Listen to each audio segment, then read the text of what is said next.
For a long moment she stood so, and then she raised her hand slowly, carefully, as if within its slight hollow she cupped something precious.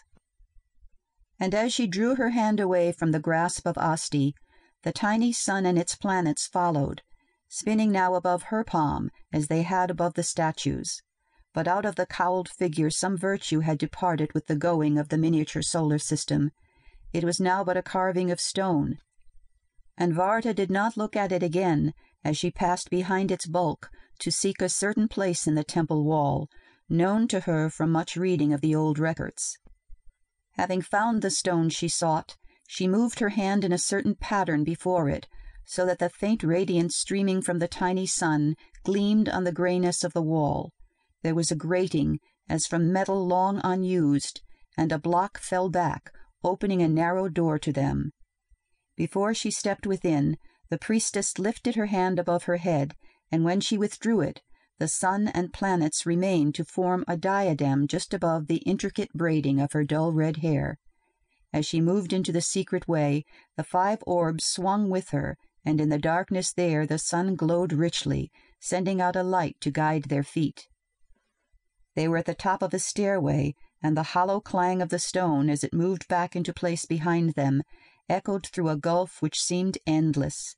But that, too, was as the chronicles had said, and Varda knew no fear. But when feet were weary, and she knew the bite of real hunger, they came into a passageway which ended in a room hollowed of solid rock. And there, preserved in the chest in which men born in the youth of Menfir had laid them, Varda found that which would keep her safe on the path she must take. She put aside the fine silks, the jeweled cincture, which had been the badge of Asti's service, and drew on over her naked body a suit of scaled skin, gemmed and glistening in the rays of the small sun. There was a hood to cover the entire head, taloned gloves for the hands, webbed clawed coverings for the feet, as if the skin of a giant man-like lizard had been tanned and fashioned into this suit. And Varda suspected that that might be so. The world of herb had not always been held by the humankind alone. There were supplies here, too, lying untouched in ageless containers within a lizard-skin pouch. Varda touched her tongue without fear to a powdered restorative, sharing it with Lure, whose own mailed skin would protect him through the dangers to come. She folded the regalia she had stripped off and laid it in the chest, smoothing it regretfully before she dropped the lid upon its shimmering color. Never again would Asti's servant wear the soft stuff of his livery, but she was resolute enough when she picked up the food pouch and strode forward, passing out of the robing chamber into a narrow way which was a natural fault in the rock, unsmoothed by the tools of man. But when this rocky road ended upon the lip of a gorge, Varda hesitated, plucking at the throat-latch of her hood-like helmet.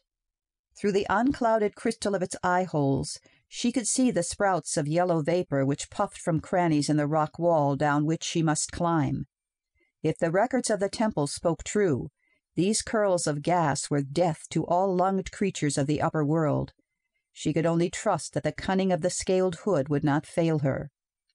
The long talons fitted to the fingertips of the gloves, the claws of the webbed foot coverings clamped fast to every hand and foothold. But the way down was long, and she caught a message of weariness from Lure before they reached the piled rocks at the foot of the cliff. The puffs of steamy gas had become a fog through which they groped their way slowly, following a trace of path along the base of the cliff. Time did not exist in the underworld of herb. Varda did not know whether it was still today, or whether she had passed into tomorrow when they came to a crossroads. She felt Lure pressing against her, forcing her back against a rock. "There is a thing coming." His message was clear. And in a moment she too saw a dark hulk nosing through the vapor.